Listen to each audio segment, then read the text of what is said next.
Hermanos, muy buenas tardes. Tengo las 5 de la tarde,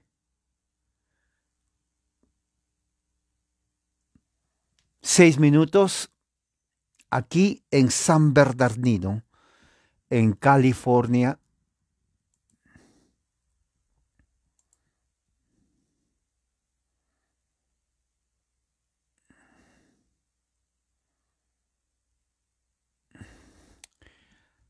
Hoy día voy a hablar acerca de lo que está pasando en Kentucky, en la Universidad de Asbury, en Kentucky, lo que ellos denominan avivamiento, el avivamiento en la Universidad de Asbury. Y bueno,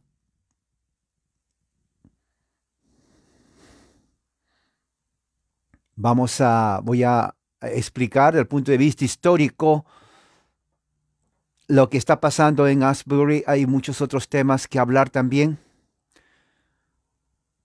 Tenía en mente hablar sobre lo que está pasando en este momento en el aspecto religioso en los Estados Unidos y alrededor del mundo, en el Vaticano, en las apostasías, en las iglesias protestantes,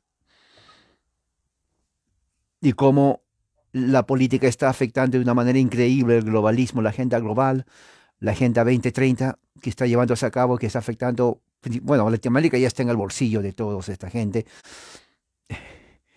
pero el campo de batalla se está librando en Estados Unidos, Europa, China y Rusia, para que usted se dé cuenta.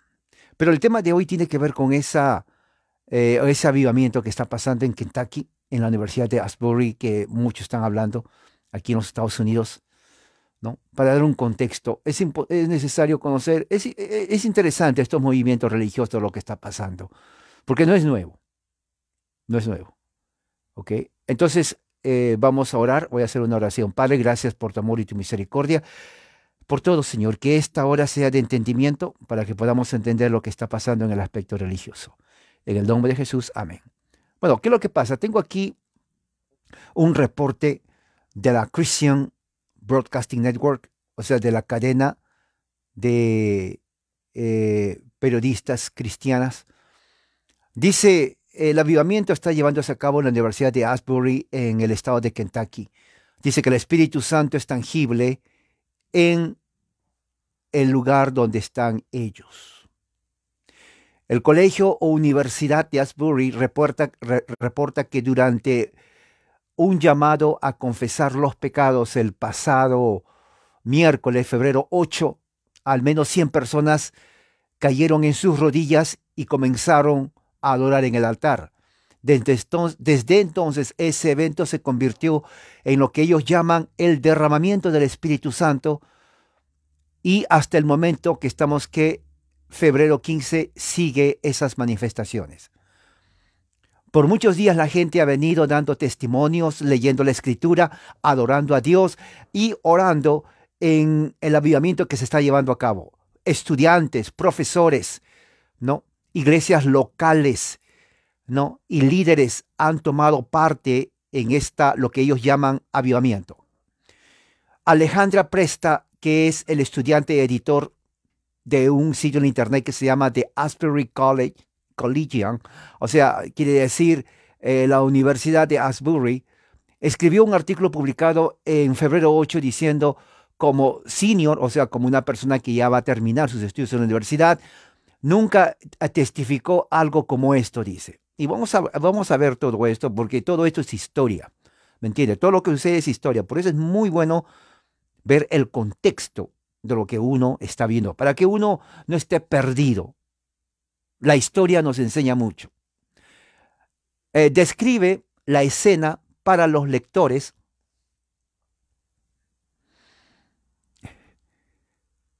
que no conocen eso. Dice, estudiantes, profesores, líderes de iglesias locales, estudiantes de seminario de alrededor, todos ellos orando, adorando, alabando a Dios juntos.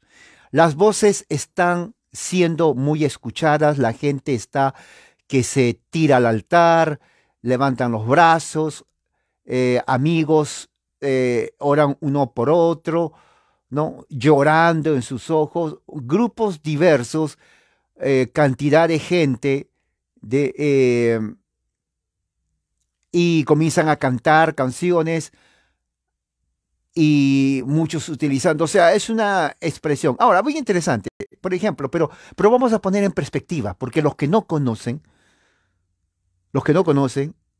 como dice aquí esta persona, es nuevo, nunca lo vio. Obviamente que nunca lo vio porque no nació antes, ¿no? Es como que sucede en Perú, por ejemplo, las generaciones que nacen después de los 90 y están viendo esto del terrorismo, nunca han conocido a Sendero Luminoso en Perú. Entonces, para ellos es nuevo o no entienden. Hay que enseñarles. Por eso que uno es muy importante la educación a las generaciones que vienen, porque las generaciones que nacen después no conocen lo que pasa en el pasado. Esta gente de aquí que está viendo esto, para ellos es nuevo, porque no conocen su historia. Por eso dicen aquí, nunca he visto algo. Obviamente que nunca viste algo, porque recién naciste, tienes apenas 18 o 20 años. Pero antes que nazcas, ya hubo eso. Eso vamos a ver en historia para ver el contexto de estas manifestaciones. Y recuerde, esto sucede en los Estados Unidos de América, no sucede en México, ¿no? En el centro de México, en las regiones mexicanas no hay esto. Centroamérica tampoco. Sudamérica peor. Oiga, Centroamérica, ¿qué? Venezuela, Colombia, Ecuador, Perú, Argentina, Chile. No, no, no, no, nada que ver. Esto es gringo. ¿Ok? Entonces vamos a ver esto. El Espíritu Santo, dicen ellos, es tangible en el salón. Tangible significa algo que se puede tocar. Por ejemplo, aquí tengo una galletita. Es tangible la galleta, me lo puedo comer. Entonces ellos dicen que el Espíritu Santo es tangible. ¿Ok? Dice que los estudiantes de la Universidad de Kentucky, ¿no? Muchos son miembros de otras congregaciones, por ejemplo, bautistas. Dice ellos que las cadenas fueron rotas, la confesión viene, Dios es alabado como santo, santo, santo. O sea, yo quiero que vean las expresiones, ¿ok? Porque esto es una evidencia de cómo empezó el evangelicalismo hace más de 150 años. ¿Usted es evangélico? Usted es evangélico, ok. Si usted es evangélico, esto más o menos nos dice cómo empezó el evangelicalismo en Estados Unidos. Sí. Lo que están haciendo simplemente ellos es prácticamente un traer del pasado lo que ellos consideran avivamiento y ponerlo en el presente. Pero hay una razón, bueno, más de una razón. Y yo quiero que entiendan eso. Por eso que uno tiene que ser analítico. Y esa es la razón por la cual cuando uno no es analítico y conoce la historia, esa es la razón por la cual el predicador pentecostal Gigi Ávila tuvo éxito en el pasado, en toda Latinoamérica. Porque no conoce, Latinoamérica es ignorante de esto.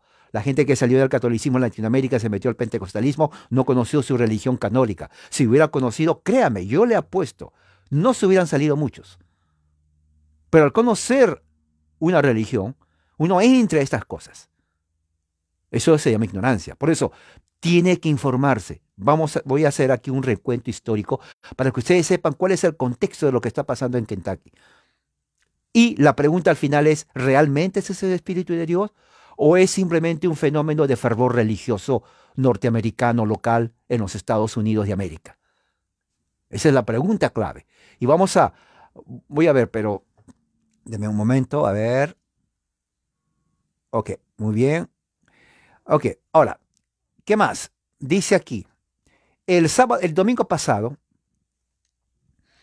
que, por ejemplo, hay gente que dice que el amor les trajo a esta gente a orar unos por otros por 100 horas en la universidad. 100 horas orando. 100 horas en el auditorio. La audiencia por el avivamiento también se expandió en otras partes de la capilla del Seminario Teológico de Asbury. El seminario es un seminario teológico Asbury, se llama el nombre. Muchos dicen, hermano, yo no conozco nada de inglés. Y yo entiendo, porque para el que no conoce Estados Unidos, estas cosas son nuevas. Asbury es el nombre del Seminario Teológico Wesleyano Metodista. De la historia voy a hablar en un momento. ¿Ok? Por eso que muchos que no viven aquí como que no hay importancia, pero es importante porque de aquí va a tu país. Evangelicalismo no nace en Michoacán, México, ni en la Ensenada, no nace ahí en México, para nada. viene de Estados Unidos. Tiene que saber de dónde viene. No nace en Centroamérica, no nace en Argentina, en Chile, Perú, Bolivia, Uruguay, Paraguay, no nace en esos países de Latinoamérica. Viene de aquí de los Estados Unidos. Tiene que saber. Tiene que saber para que no la agarren a usted fuera de guardia y usted no sabe para dónde va ni para dónde viene. Tiene que saberlo. ¿Ok? Entonces dice aquí, hay algo hermoso acerca del amor. Son expresiones de la gente que está ahí. Dice, es más que una emoción que vuela, dice. Es más que un sentimiento. Es lo que nos trae a la gente juntos, dice. Hemos estado aquí en el auditorio por más de 100 horas orando, llorando, adorando, uniéndonos por el amor, dice. Nosotros nos hemos expandido, inclusive nos hemos expandido a la parte este de la capilla a través de la calle del Seminario Teológico de Asbury y más allá. Nosotros podemos proclamar que el amor valientemente, porque Dios es amor. ¿Se dan cuenta esas expresiones? ¿No?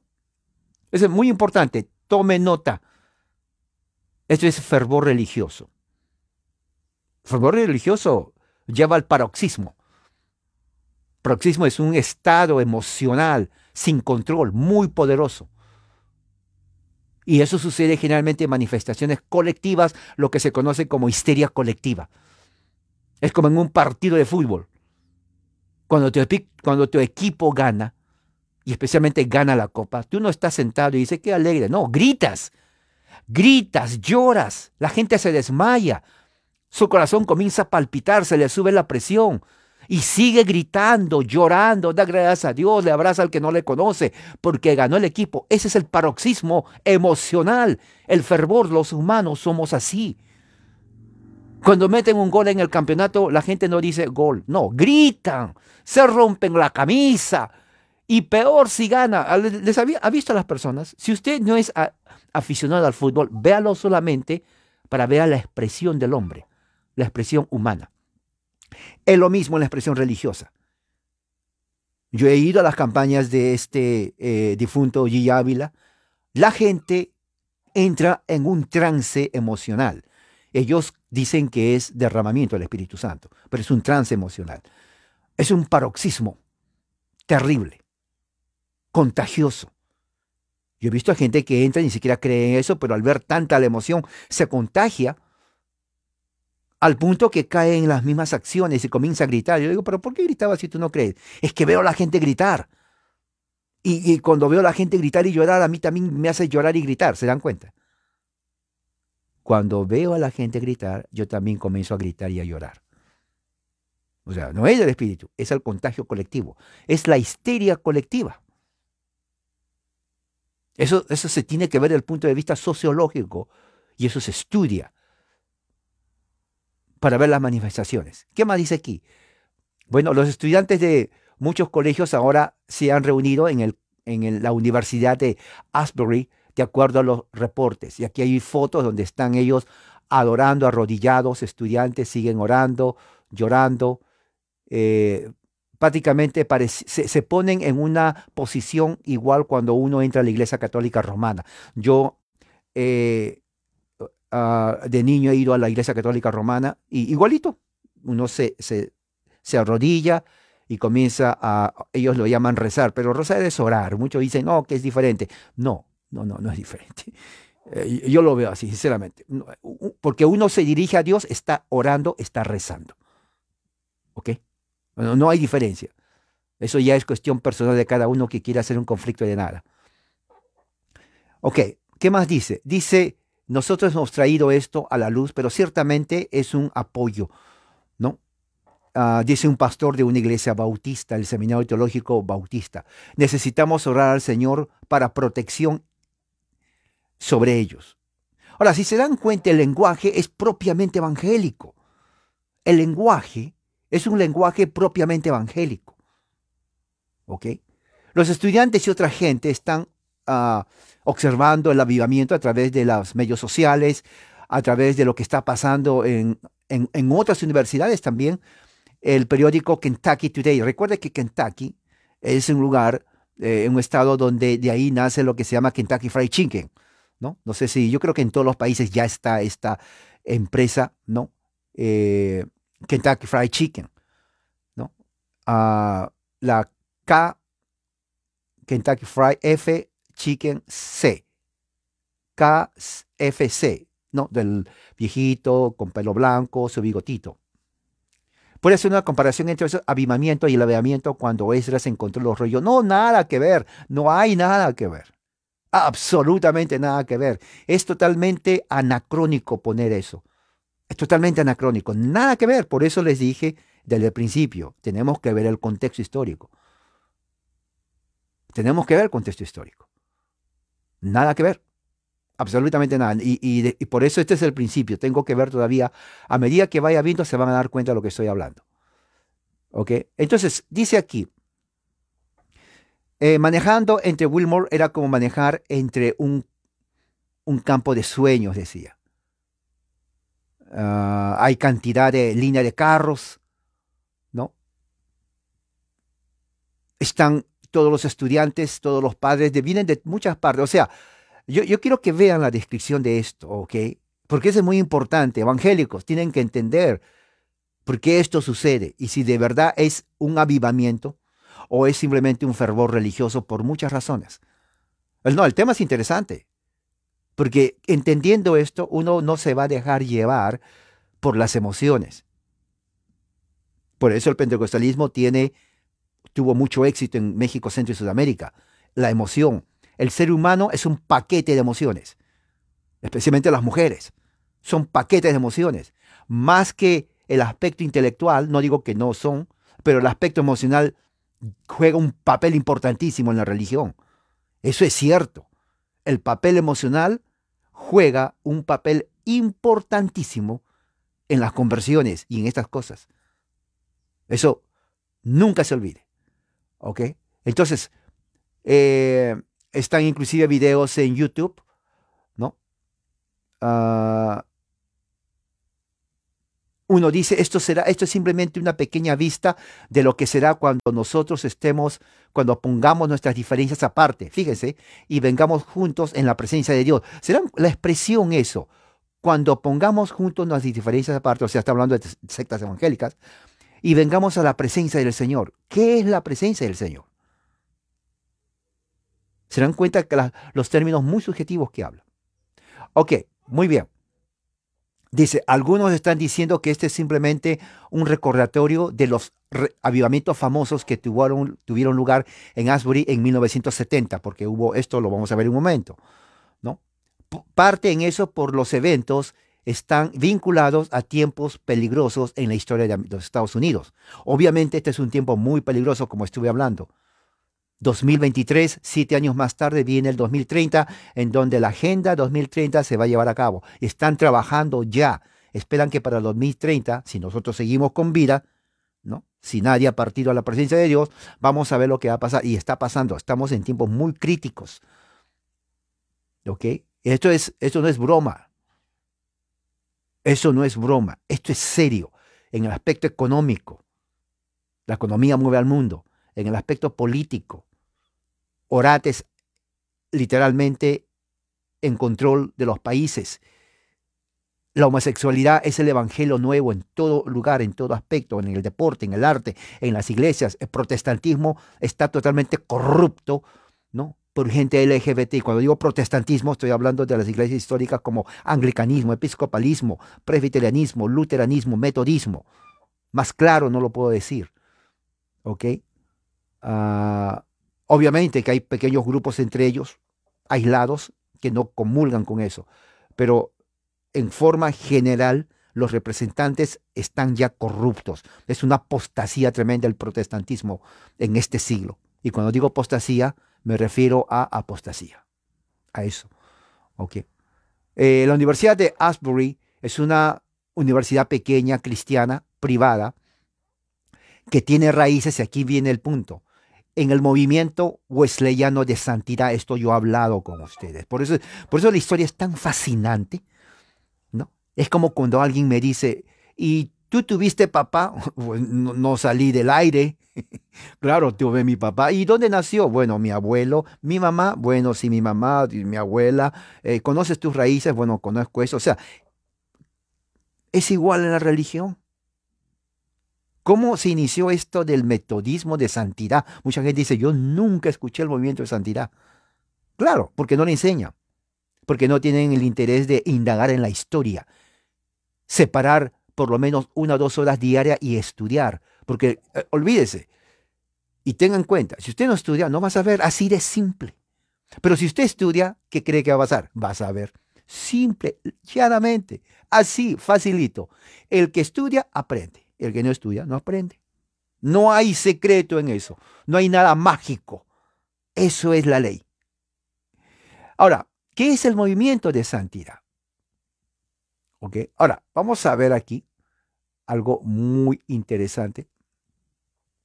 La historia. ¿Ok? Esto es muy importante. Dice aquí, la Universidad de Asbury fue fundada en el año 1890. ¿Ok? Como el logro de un reverendo, un pastor wesleyano que se llamaba también John Wesley, pero no es el originador, ¿no? Era un evangelista metodista que estudió en la Universidad de Vanderbilt y escogió Wilmore como la escuela, eh, como el lugar de la escuela, porque estaba situado dentro de su campo o circuito evangelístico. Y también porque la gente había mostrado deseo de aprender más del aspecto espiritual. Originalmente se llamaba Kentucky, el colegio se llamaba College o Universidad del Movimiento de Santidad de Kentucky. Kentucky Fried Chicken. No, pero de ahí nació el Kentucky. ¿Ok? Kentucky, los que no saben inglés, se escribe con la U. Muchos dicen en español Kentucky, pero la U en inglés es una A corta, gutural. O sea, no es Kentucky, pero es Kentucky. O sea, la A viene de aquí, es gutural. Y no es U. La U, dependiendo de cómo esté situado en una palabra, tiene diferentes sonidos en inglés. En este caso, la U está en el medio de la palabra y es un sonido gutural, como O, O, O. Entonces es Kentucky, Kentucky, Kentucky. No es Kentucky. Kentucky es en español. No lo pronuncia así. ¿Ok? Es Kentucky. Kentucky. Kentucky. ¿Ok? Entonces, en el estado de Kentucky se hace esta escuela de santidad. La escuela fue nombrada después como el Colegio Asbury, de donde está pasando esto ahorita, ¿no? En honor al fundador del metodismo, el obispo Francis Asbury. Entonces el nombre lleva del obispo Asbury, que fue el fundador del metodismo en los Estados Unidos de América. Entonces ya sabe, si alguien le pregunta, oiga, ¿quién fundó el metodismo en los Estados Unidos de América? Usted ya sabe, se llama Francis Asbury. A ver, repita después de mí. Fundador del metodismo en Estados Unidos, Francis Asbury. Entonces ya lo sabe, eso nunca se olvida en su vida. Él directamente fue responsable para la organización de la Academia Bethel en el año 1790, 1790. El primero de su clase en la parte oeste de las montañas Allegheny, en la Academia Bethel, él era pionero metodista y también estaba localizado en las orillas del río Kentucky, aproximadamente 4 millas al sur de la presente Universidad de Asbury, donde está. En el año 2010, el Colegio Asbury fue otra vez nombrado Universidad de Asbury, porque el colegio en Estados Unidos no es el colegio que se conoce como en Latinoamérica. El colegio aquí solamente es, digamos, instituciones de aprendizaje superior. Luego que uno termina aquí el college, que se llama, ¿no? O colegio de educación superior, entonces de ahí se va a la universidad. Entonces el colegio estuvo ya por muchas décadas siendo college o colegio y luego fue pasado al grado de Universidad de Asbury, lo que es ahorita, ¿no? ¿Por qué? Porque estaba creciendo y estaban planeando su expansión dentro de programas de tener su maestría, ¿no? En las materias que estaba enseñando.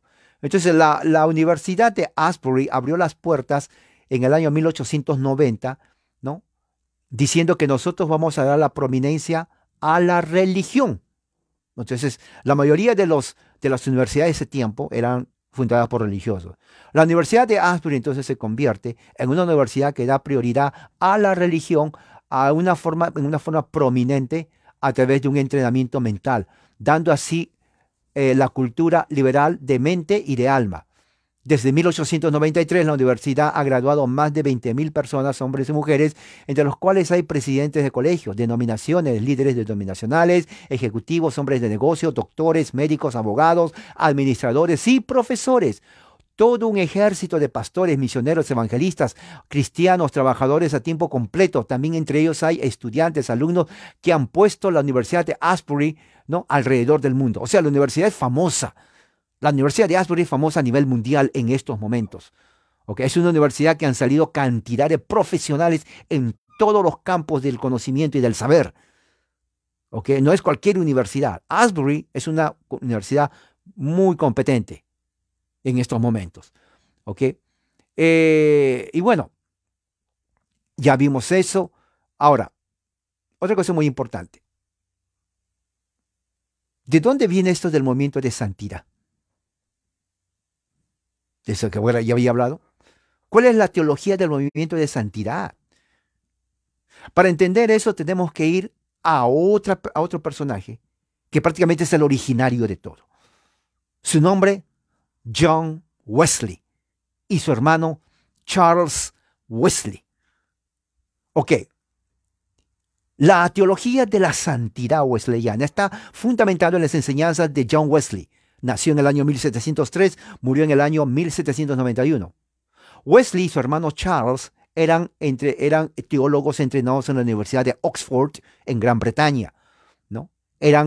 Los dos eran clérigos, o sea, eran religiosos ordenados en la Universidad Anglicana, ¿no? Mientras estaban en la Universidad de Oxford, ellos fundaron un grupo pequeño de hombres que estaban decididos a estudiar las Escrituras, y la gente de ahí, los estudiantes, se burlaban de ellos y los llamaban el grupo de los santos. Pero lo llamaban el grupo de los santos, aunque no estaban errados, pero lo decían en forma burlesca, igual que a los puritanos.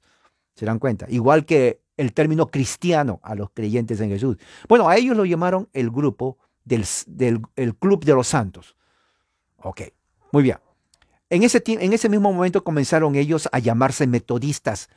¿Por qué? Porque metodistas generalmente en el pasado, hace unos siglos, muchos siglos, casi que por el tiempo de Cristo, más o menos del Imperio Romano, había un grupo, ¿no?, de médicos, de personas, de doctores de la medicina, biólogos, que eran estudiosos de todo el cuerpo humano. A ellos lo llamaban los metodistas. ¿Se dan cuenta que no tienen nada que ver con la religión? ¿Ok? Y el nombre quedó así. Entonces, a los seguidores de John Wesley y Charles Wesley lo llamaron metodistas. Ok, el metodismo en la Universidad de Oxford, ahí es donde nace, ¿no? El diseño de estos metodistas era, como lo puso Wesley, que los cristianos tienen que conocer las Escrituras, tienen que tomar la Biblia, interpretarlo de acuerdo o cómo la iglesia primitiva interpretó la Biblia, porque la Biblia es la única fe, el único estándar de fe y conducta. ¿No? Eso enseñaron. John Wesley, su foco primordial de John Wesley estaba sobre la doctrina de la salvación y la relación entre gracia, fe y santidad del corazón y de la vida. Ahora, recuerde, lo voy a repetir porque esto es muy importante para conocer las diferentes sectas. En este caso es el metodismo. Metodismo, John Wesley dice que él comenzó a dar énfasis entre la relación gracia, fe y santidad del corazón y de la vida. Wesley identificó 3 doctrinas en su famoso libro El Metodismo, una historia corta, en donde él hace un resumen de las enseñanzas primordiales del metodismo, ¿no?, y de las enseñanzas de la santidad del punto de vista wesleyano. Lo que él dice ahí esencialmente refleja su pensamiento, y desde el momento todo lo que se conoce como el avivamiento metodista parte de ahí. Por eso hay que conocer. ¿Ok? Por eso hay que conocer todo esto. Wesley pone el fundamento de lo que hoy está pasando en la Universidad de Asbury. ¿Se dan cuenta? Antes no había eso. ¿Me está escuchando bien? Antes no existía, nadie conocía esas cosas. Fue John Wesley el que comenzó a poner el fundamento de eso que se llama avivamiento. Lutero nunca lo supo, no lo enseñó. John Calvin tampoco lo supo ni lo enseñó. Ningún reformador lo hizo. El que lo hizo fue John Wesley. ¿Se dan cuenta que todo tiene una razón de ser en esta vida? Nada ocurre por casualidad. Lo voy a repetir. Nada ocurre en religión, nada ocurre por casualidad. Todo tiene un origen. Todo tiene un origen. ¿Ok? Muy bien, aquí dice, estos tratados prácticamente se llaman un libro, lo escribió un libro que dice El carácter de un metodista y también los principios del metodismo, que fue publicado en el año 1642. Wesley enseñaba, por ejemplo, la doctrina clásica del pecado original y de la incapacidad absoluta del ser humano para salvarse a sí mismo a través de una obra virtuosa, prácticamente no tan diferente de la enseñanza de los reformadores. Así como los reformadores protestantes, Lutero y Calvino, Wesley sabía y enseñaba que Adán, la desobediencia de Adán, puso a los seres humanos, ¿no?, en una situación de pecado del cual los alejó de la intervención divina. No hay escape. Pero se separó de los reformadores, porque Wesley rechazaba el concepto de la elección, de la predestinación y de la gracia irresistible, que era la doctrina calvinista. Wesley rechazó todo eso. ¿Se dan cuenta? Por eso es bueno saber de dónde viene el viento y a dónde va. Muy bien, ya sabe. Él creía que estas ideas no solamente no reflejan la enseñanza de la Biblia. Él decía que los primeros cristianos nunca enseñaron la predestinación, nunca enseñaron la elección y nunca enseñaron la gracia irresistible, ¿no? Pero tampoco ellos dicen que estas enseñanzas no muestran de una forma exacta el carácter y el trabajo de un Dios amoroso. Al contrario, dice, siguiendo la discusión del apóstol Pablo y de la ley y evangelio, el pecado y la justificación, y en Gálatas y Romanos, Wesley insistía que la gracia de Dios es disponible de una manera libre a todo el que escuchara el evangelio, se arrepienta y cree. O sea, la gracia precede la fe. Así, de esta manera, la elección para creer no es algo que se le fuerza al creyente, sino que él escoge el creer. ¿Se dan cuenta? Él escoge el creer. Totalmente diferente a lo que enseñó Calvino. Muy bien. ¿Qué más? Dice aquí, la doctrina de la gracia previniente, que significa la gracia que va antes, ¿no?, el cual Wesley, ¿no?, lo sacó de los padres de la iglesia, apunta a Dios, quien salva al perdido sin transgredir su elección moral para escoger.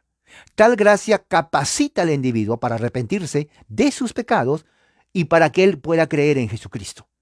Segundo, Wesley enseñaba que la salvación o justificación, como se le denota también, viene por la fe solamente. Ahí está de acuerdo con los reformadores, ¿se dan cuenta? ¿No? Él descarta la noción de los trabajos de justicia. Con los reformadores está igual, ¿no? Aunque las buenas obras, aun cuando siendo buenos en ellos mismos, y ellos puedan acumular méritos para la salvación. Wesley observaba que hay tres cosas que trabajan juntos que producen la salvación. Escuche bien. Hay tres cosas que trabajan juntos que uno produce la salvación. Y aquí está lo que dice él. Primero es la infinita misericordia de Dios y la gracia de Dios.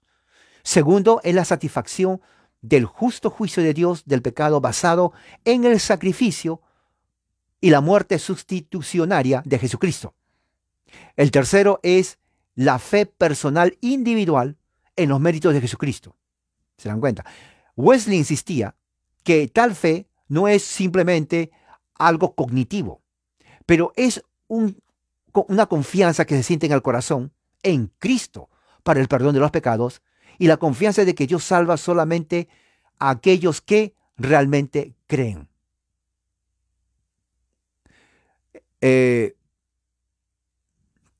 Wesley enseñaba que en el momento que uno cree, él o ella es salvo. Y por creer, ellos pueden esperar recibir el testimonio interno de haber sido liberado de la esclavitud del pecado y de la maldición eterna, a una libertad de pecado y a una vida eterna. Este testimonio no es solamente un sentimiento. Este testimonio es el trabajo del Espíritu Santo y es el principio de una regeneración interna de carácter descrito metafóricamente en el Evangelio de Juan como el nuevo nacimiento. Tercero, Wesley enseñó que una fe genuina produce santidad interna, pero santidad también externa. Y ahora aquí viene justamente el aspecto de la teoría de la santidad. Fíjese, la regeneración es un proceso interno que no puede ayudar, excepto que encuentre expresión en un carácter mejorado externo. O sea, según lo que dice John Wesley, si uno es nacido de nuevo, uno tiene que expresarlo en su carácter externo, ¿no? La doctrina de la santidad está fundamentada en el mandato de ser santo porque yo es santo, Levíticos 19:2 y otros temas en el Antiguo Testamento.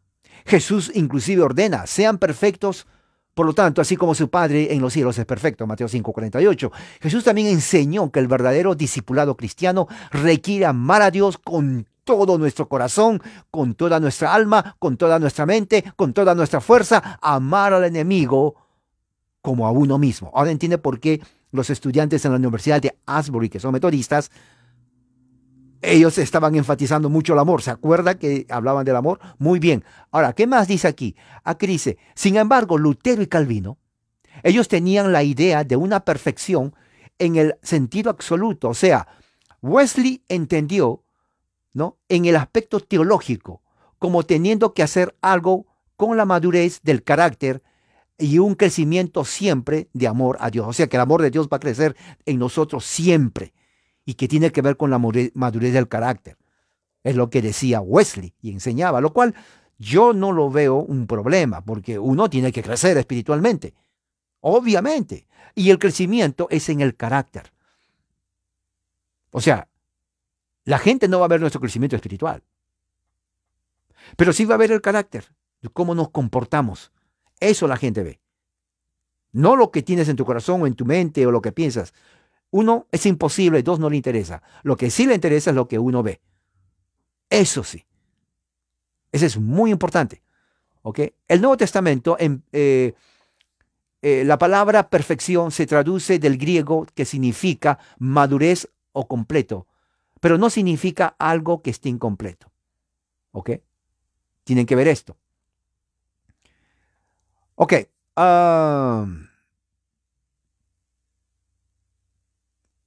Al unir el adjetivo cristiano, John Wesley evitó compararse con los reformadores cuyas nociones idealísticas de perfección los llevó a creer que la santidad o la santidad personal no es posible en esta vida. Obviamente, dentro de la reforma, los reformadores decían, sí, Dios nos manda a ser santos, pero nunca vamos a llegar a una perfección de santidad, porque somos pecadores, porque somos imperfectos.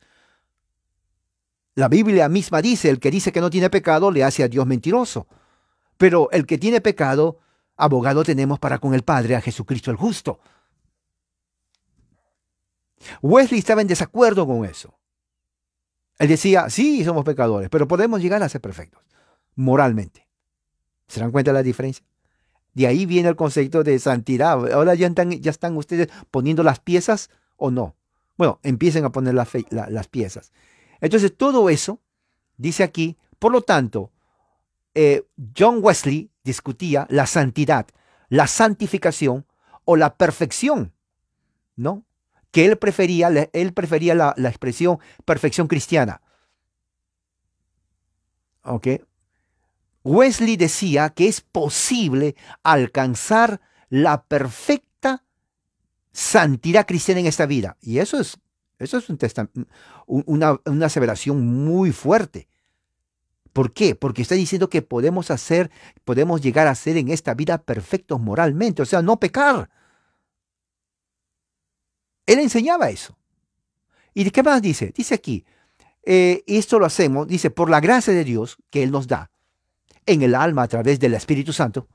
El amor de uno para Dios y para otros es hecho puro y completo. Su estilo de vida no puede sino más bien crecer en esa virtud, encontrando expresiones de amor, acciones no egoístas. La fe trabaja de una forma externa a través del amor. Fue uno de los temas muy favoritos de Wesley. Eso se encuentra en Gálatas capítulo 5, versículo 6. ¿Ok? Ok, todo esto prácticamente es en una cápsula lo que es la doctrina de la santidad. La Universidad de Asbury, con sus raíces netamente del metodismo americano en la tradición de la santidad, ha seguido las enseñanzas de Wesley. ¿Se dan cuenta? La Universidad de Asbury sigue las enseñanzas de Wesley, enseñando sobre la entera santificación o sobre la perfección moral. O sea que no podemos pecar. Esto es serio. Los creyentes entonces pueden y deben buscar el trabajo subsecuente de Dios, donde a través de la gracia que Él nos imparte por el Espíritu Santo, somos nosotros llenos del amor de Dios. Sin embargo, como también Wesley daba una palabra de precaución, no hay un estado de existencia cristiana donde no es admitido un incremento de amor por Dios y el prójimo. O sea, lo que está diciendo aquí es que el verdadero cristiano siempre va a crecer en el amor de Dios, en el amor al prójimo. ¿Ok? Para Wesley y para los cristianos en la tradición de la santidad wesleyana, que son los metodistas que están en Asbury, ¿no? La vida cristiana de fe siempre implica un potencial de siempre crecer a la semejanza de Cristo, en amor, a través de la presencia de la gracia del Espíritu Santo. O sea, si lo ponemos con Calvino y Lutero, hay puntos que coinciden y otros puntos que no coinciden. Del punto de vista bíblico, si nosotros nos ponemos en la posición de Wesley, tiene razón. Pero donde estoy en desacuerdo, y no solamente yo, sino muchos, es que la idea de que uno puede llegar a ser perfectamente puro, perfecto, al punto de no pecar nunca, como Wesley y yo lo entendía. Estoy tomando un té. Entonces, ¿qué es lo que pasa?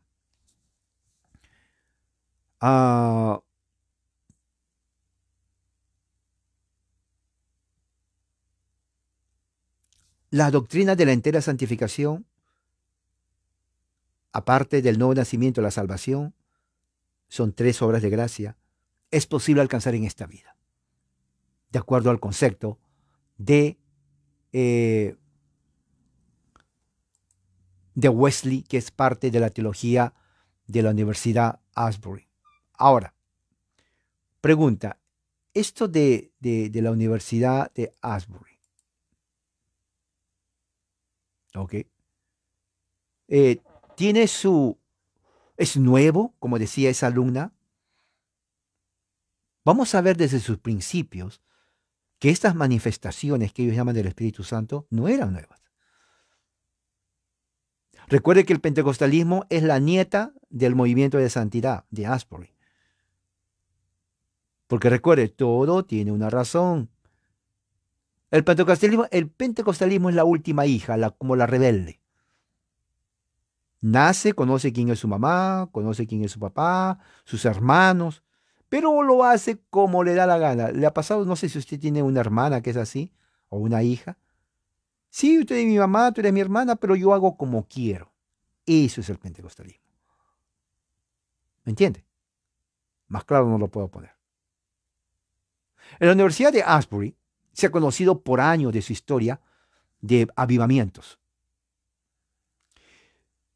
1905,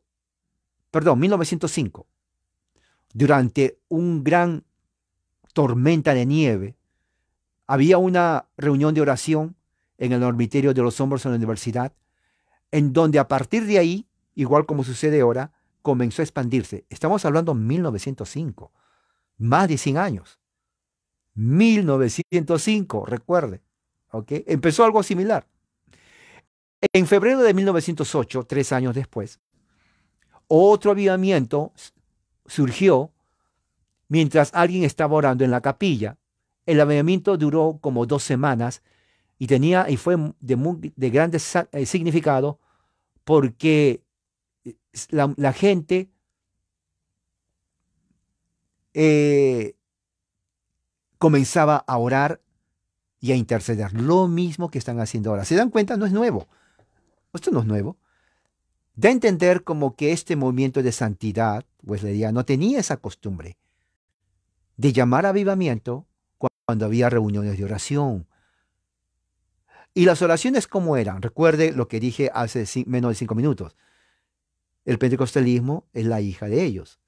¿De dónde cree que los pentecostales, cuando oran, gritan, saltan, se mueven la cabeza así? ¿De dónde cree que ellos sacan eso? ¿Usted cree que lo inventó G. Ávila? No lo inventó G. Ávila. Esto viene de aquí, porque los del movimiento de santidad, cuando ellos oraban, convulsionaban, tenían un ataque de freneticismo, o sea, entraban a un trance. Muchos tenían convulsiones epilépticas, se caían al piso, ¿no? De atrás se caían, comenzaban a temblar en el piso. Eso es epilepsia. Yo he visto esos casos, en el hospital hay muchos de esos casos, ¿no? Los ojos se le volteaban, el cuerpo se distorsionaba, ¿no? Se ponía así las manos, o sea, eran movimientos totalmente raros. Para ellos era expresión del Espíritu Santo. ¿De dónde viene eso? Eso empezó aquí y de aquí pasa ¿a dónde? A los pentecostales. ¿Se ha visto eso? Bueno, ya lo sabe. 1921, febrero, un servicio, el último servicio de un avivamiento planeado, duró hasta las 6 de la mañana y los servicios se extendieron por 3 días. Exacto, ellos son hijos, sí, sí. No, son los nietos, prácticamente así, nietos. Son los nietos. Porque todo fundador del pentecostalismo original eran metodistas. Ok, todos eran metodistas. Y no se llamaban pentecostales hasta después. Eso es otra historia también, porque la razón es, bueno, si son iguales, ¿por qué se llaman pentecostales? Esa es buena, pero eso lo expliqué en mis videos pasados, de unos meses atrás. Pero vamos a enfocarnos en eso, si no me voy a salir del tema. Ok. 1921, otro avivamiento, duró 3 días. 1921. Usted no nacía ese tiempo.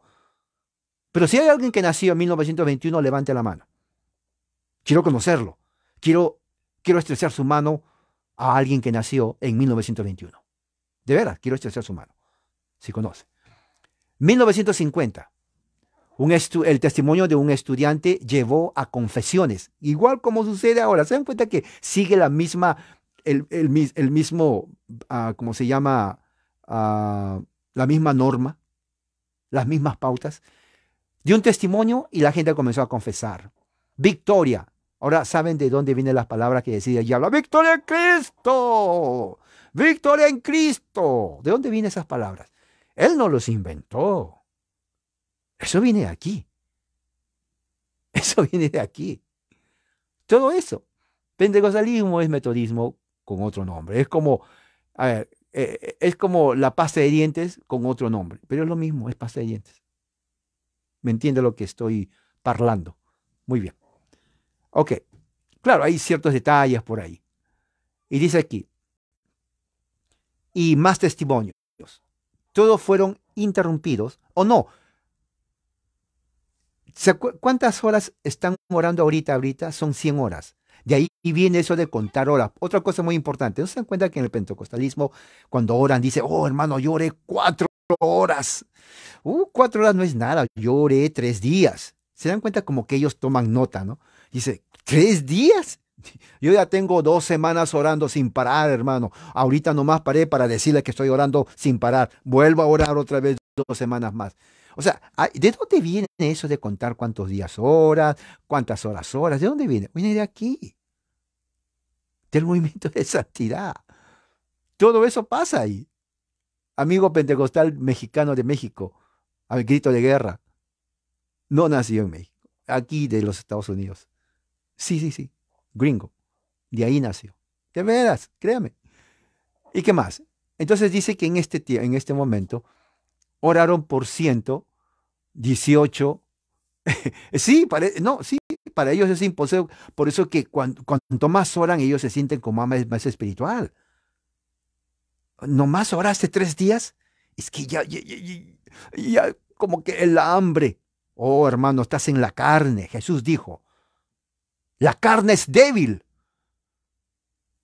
pero el espíritu está dispuesto. Por eso yo ya tengo 2 semanas orando. Y no me den comida, nada. Yo sigo orando. Pues interesante porque yo me imagino que ellos no trabajan, obviamente. Bueno, sigamos. Entonces dice que oró sin interrupción por 118 horas y se convirtió en la historia a nivel nacional en los Estados Unidos, 1950, salieron en los periódicos. Se estima de 50.000 personas encontraron, ahora, fíjese lo que dice aquí, una nueva experiencia, sentimiento, emoción, una nueva experiencia en Cristo como resultado de este avivamiento y testimonio de equipos que salieron de ahí. Ahora, si se dan cuenta de lo que dice aquí, un nuevo experimento, experiencia en Cristo. O sea, lo que siento. Estoy experimentando no sé, algo me quema, hermano, algo me quema en el corazón. Sí, sí, sí, y siento algo como que quiero saltar. Es el espíritu, hermano. El espíritu, sí. Quiero saltar, quiero gritar, quiero llorar, quiero tirarme al piso. Es el espíritu. No hay otra, no hay otra explicación. Es el Espíritu Santo. No, no, no, no, no, no, no, no, eh, está esterco. Sométete, sométete, hermano. ¿A quién? Al Espíritu. Sométete. No lo resistas. Sométete en este momento. Que Él te hace llevar por el Espíritu a donde Él quiere llevarte. ¿De dónde vienen esas expresiones? No, eso lo escuché en todas estas sectas pentecostales que vienen de aquí, de Estados Unidos. No tiene herencia en Perú ni en ningún otro país que yo sepa. Cuando hago un estudio antropológico, no aparece ahí esas sectas. Viene de aquí, de Estados Unidos. Porque es emoción. ¿Se dan cuenta? Fervor, emoción. ¿Qué más dice? 1958, otro avivamiento empezó, ¿no? En una reunión donde los estudiantes estaban ayunando. Ya saben de dónde viene la palabra ayuno. De aquí, ayunando. Voy a tomar un tecito. Yo no sé si podría, yo he ayunado, ¿ok? Pero ayunar por todos estos días, no.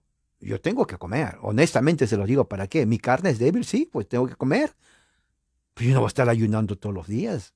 Yo necesito comer. El doctor me dijo, tienes que comer. Bueno, ayunaré unas horas, pero yo no voy a estar ahí. Además, tengo que trabajar y para trabajar tengo que comer. Si no me desmayo, ¿quién va a hacer mi trabajo? No, no, no, no, no. Así que en este caso, esta reunión de ayuno y oración otra vez duró por 63 horas. Otro avivamiento. ¿Se dan cuenta estos avivamientos que hay en estos lugares? Son expresiones de ellos mismos. O sea, prácticamente son fervores religiosos, son reuniones, eventos religiosos que ellos tienen de gritar, orar y todo eso. ¿Se dan cuenta? Todo lo que sigue. ¿Qué más? 1970, febrero 3, ¿no? Un decano de la universidad estaba programado para hablar en la capilla y sintió que tenía que invitar a las personas a dar un testimonio personal. O sea, en vez de hablar, invitó a la persona que dé un testimonio personal. Y dice que en la universidad muchos estaban orando otra vez, 1970, muchos en la universidad estaban orando por renovación espiritual y ellos ahora estaban esperando que algo sucediera. Pronto hubo un largo grupo esperando una línea para hablar y de repente dice que un avivamiento, mientras estaban esperando en la línea, dice aquí, vino un avivamiento. Si se dan cuenta, ahora otro detalle. Para ellos avivamiento, yo no sé, bueno, trato de entender, para ese avivamiento vino a ser la explosión repentina de gritos, de oraciones, de lloro, que llegan a un sentimiento del paroxismo en donde tu mente y tus emociones están fuera de control. Eso para ellos es avivamiento. ¿Ok? Y dice que la capilla estuvo llena de gente, pero feliz de la vida. Las clases se cancelaron por una semana. Ahora, fíjate bien. Yo voy a la universidad porque quiero aprender.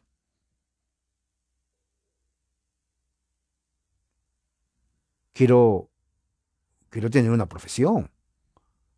Pero si voy a la universidad y de pronto dice, bueno, ya no hay clases. ¿Qué pasó? ¿Se murió el profesor o qué pasa? No, no, es que están en avivamiento. ¿En qué? Avivamiento. ¿Ese es un nuevo curso o qué? No, no, no, están en avivamiento. Pero yo vine a estudiar, o sea, la universidad es para estudiar. Sí, pero ya no hay clase, está cancelado porque hay avivamiento. Cuando hay avivamiento, nadie sabe cuándo va a terminar porque el Espíritu guía. ¿Cuál Espíritu? Pues el Espíritu Santo. O sea, el Espíritu Santo está ahí. Sí. ¿De veras? Sí. ¿Y él decide cuándo vamos a empezar la clase? Bueno, cuando ya no hay avivamiento, ya empiezan las clases. ¿Y por qué no le preguntan cuándo va a empezar la clase? A ver, ven aquí porque no entiendes. Yo lo estoy haciendo pregunta de gente que no entiende porque a la universidad se va a estudiar. Y dice, ¿dónde está el Espíritu Santo? Pues ahí, ¿dónde? Yo veo gente que está llorando, saltando, gritando. Pues eso es la manifestación del Espíritu. Oh, pero no está el Espíritu Santo. Bueno, sí está, pero ¿dónde? Es que se manifiesta así. O sea, no está el Espíritu Santo, pero tú dices que por qué lloran es el Espíritu Santo. Quiero entenderlo. Bueno, sí. O sea, no lo vas a ver al Espíritu, pero como están llorando, gritando, en rodillas, moviéndose, tirándose al piso, es porque ese es el Espíritu Santo. O sea que el Espíritu Santo hace que la gente se ponga así. Pues es la expresión del Espíritu Santo. Desorden. Que no haya clase. O sea que él es anticlases. O sea, si se dan cuenta, las preguntas que yo hago, esto lo hago de una posición en donde, si usted se va, por ejemplo, a la escuela y le dice, bueno, a partir de ahora pues, se suspende porque vamos a ir a jugar las canicas. Un momento, eso no es escuela, como que a jugar. ¿Me entiende? O sea, no encaja. No encaja. Si uno va a la universidad es para aprender. Si quiere jugar o hacer otra cosa, bueno, pues en su momento libre usted puede hacer lo que quiera. Pero en la universidad, solamente porque algunos quieren hacer eso, se va a cancelar todo. Pero obviamente era fácil porque esta universidad estaba dirigida por ellos mismos. O sea, si estaba dirigido por ellos mismos no había ningún problema. Pero eso fue lo que pasó. No hubo clases. Se cancelaron por 144 horas de un avivamiento sin parar. ¿Se dan cuenta cómo llaman ellos avivamiento? Entre ellos mismos. O sea, ese avivamiento son entre ellos. Tal vez los que son otros evangélicos se dan cuenta, pero de ahí no pasa. Es local, es limitado en ellos. Para ellos eso es avivamiento. Yo le pregunto, ¿usted sabía de esos avivamientos? Yo no sabía. Hasta que estoy leyendo en el umbral la página de la Universidad de Asbury, todos los avivamientos, yo nunca supe eso. Ni peor usted. Pero para ellos el avivamiento es un fervor religioso entre ellos. ¿Y qué más? Dice aquí, las sesiones eran presididas por este obispo Reynolds. Más de 2,000 testigos fueron de la ciudad de Wilmore a iglesias y al menos 130 universidades alrededor de la nación. O sea que comenzaron a hacer un trabajo misionero. Pero yo me pregunto una cosa, ¿ellos van a estudiar o van a hacer, bueno, algo así diríamos, pero no dicen que no, al contrario. Ellos, por eso estoy diciendo aquí, ellos dicen, fueron a otras universidades. Pero entiendo tu punto, todo empieza con ellos, exactamente, porque ellos creen eso. Porque ellos creen eso. Por eso el pentecostalismo, ¿por qué es nieta de ellos? Porque los fundadores del pentecostalismo eran todos metodistas. Ellos trajeron y comenzaron a crear eso. No se llamaban pentecostales. Después le pusieron el nombre pentecostal. Se llamaban la iglesia apostólica. que hasta ahora existe, que también son pentecostales porque sus fundadores son pentecostales. ¿Por qué apostólica? Porque ellos siguen solamente lo que dice la Biblia apostólica. En otras palabras, la iglesia apostólica, que es una secta, son los verdaderos pentecostales. No los que vinieron después por Parham. Entonces, de aquí vamos a ver diferentes sabores, contextos, textura y forma de lo que es metodista, de lo que es pentecostal. No todos son cortados con la misma tijera. Tienen elementos comunes todos, pero son independientes uno de otro. Son independientes uno de otro. Porque cada uno, por eso forman su secta. Aquí viene la división de sectas. Uno fundaba, yo voy a llamar mi iglesia pentecostal, yo voy a seguir todavía como apostólica, pero yo quiero ser metodista, yo quiero ser wesleyano. ¿Se dan cuenta? Cada uno forma su grupo. ¿Quién te va a decir a ti, oye, no, tú no puedes formar un grupo? No, nadie te va a decir. Tú formas la secta que quieres, enseña lo que quieras, y así es. Así se expandió el evangelicalismo. Mayo de 1992, ya se está acercando nuestro tiempo. Un estudiante confesó, ¿no?, durante una capilla cerrada de la conferencia de santidad, y 127 horas de oración y alabanza. Si se dan cuenta, ese avivamiento consiste prácticamente en horas de oración. Si usted ora, por ejemplo, 3 horas, eso no es avivamiento. Pero si ora más de 100 horas y estén involucrado cantidad de personas, 200, 500, y sigue creciendo, eso es avivamiento. Si llora, eso es avivamiento. Y ahí hay situaciones donde la gente comenzaba a zapatear, como ahorita. ¿Por qué no lo ponen? Porque es escandaloso, ¿no? Todos aceptan eso de que, o lo tildan de locos, ¿no? Saltar, poner, se hacen como tren. ¿Saben cómo es un tren? Entonces hacen así como tren. Comienzan a saltar. O sea, son expresiones. Según ellos, eso es avivamiento. De ahí viene todo esto. ¿Me entiende? 2006, aquí cerca, un estudiante de la capilla guió a 4 días de adoración sin parar, 4 días. Oiga, yo me imagino, a ver, un día hoy, cantando, tocando la guitarra. Gloria al Señor, gloria al Señor, gloria al Señor, ya es mediodía, ya amaneció, gloria al Señor, pasa ese día, tercer día, gloria al Señor, sin parar. Yo no sé si fue o no al baño. El cuarto día, yo creo que el cuerpo ya ahí dijo, ¿sabes qué? Si no vas, pues aquí haces. O dijo, no, entonces mejor me voy al baño. Sí, al baño. ¿Me entiendes ese concepto? Eso es avivamiento. Y ellos lo interpretan de que es derramamiento del Espíritu Santo, que Dios está hablando, y se expande a otros lugares, la gente viene. Prácticamente, para que la gente venga, es uno porque uno cree eso. Yo cuando era evangélico creía eso. Enajenados, exacto, ellos como enajenados, ¿no? Todos creen, o sea, no hay un cerebro, no hay una persona que, o tal vez hay, pero tal vez no le dan importancia, que diga, un momento, esto no es avivamiento. Esto es un fervor de espasmos físicos, personas que alucinan, esquizofrenia, en donde dicen ver cosas que no hay, escuchan voces que no existen. Antes no había esto, como por ahí dijiste tú. Esto vino con los hermanos Wesley de Inglaterra. La Iglesia de Cristo por más de 2000 años nunca necesitó de esto. Pero ahora, otra vez, están haciendo lo mismo. ¿Ok? Y lo comparan con la del año 1970. 144 horas de avivamiento sin parar. Aún las clases se resumieron recién en febrero 10. Porque sí, empezó febrero 3 y las clases febrero 10. O sea, por 7 días no tuvieron clase. Oiga, si yo voy a una universidad y me dicen, bueno, a partir de ahora no va a haber clases. ¿Por qué? Porque vamos a bailar cumbia. ¿Qué? ¿Cómo que vamos a bailar cumbia en una universidad? Sí, pero hemos decidido, al director le gusta mucho la cumbia, así que por 3 días, sin parar, bailar. No, está mal. No, no, eso no se hace, ¿no? Pero eso de dónde parte, volvimos al mismo punto, lo que enseñó Wesley, ¿no?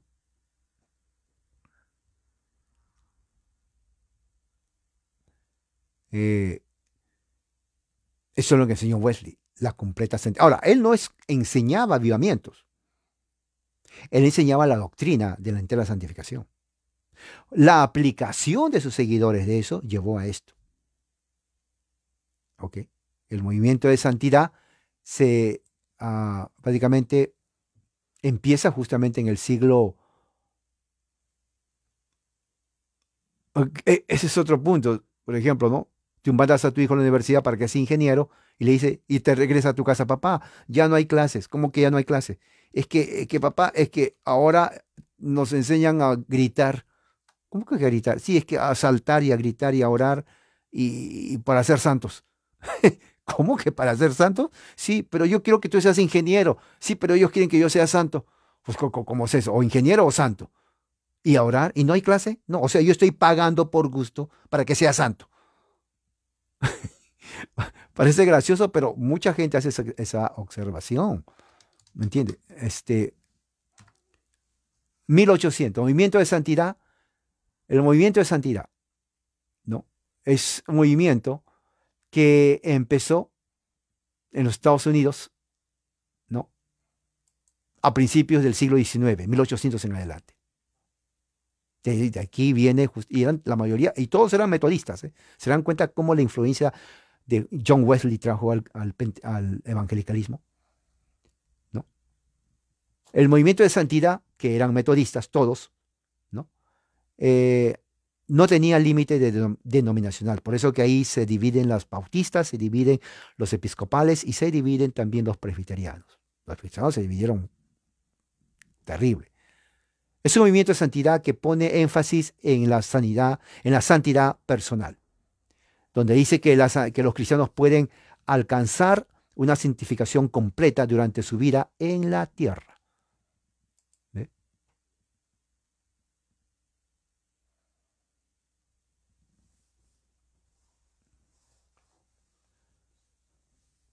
Vuelven a decir lo mismo, el fundador de todo esto es John Wesley.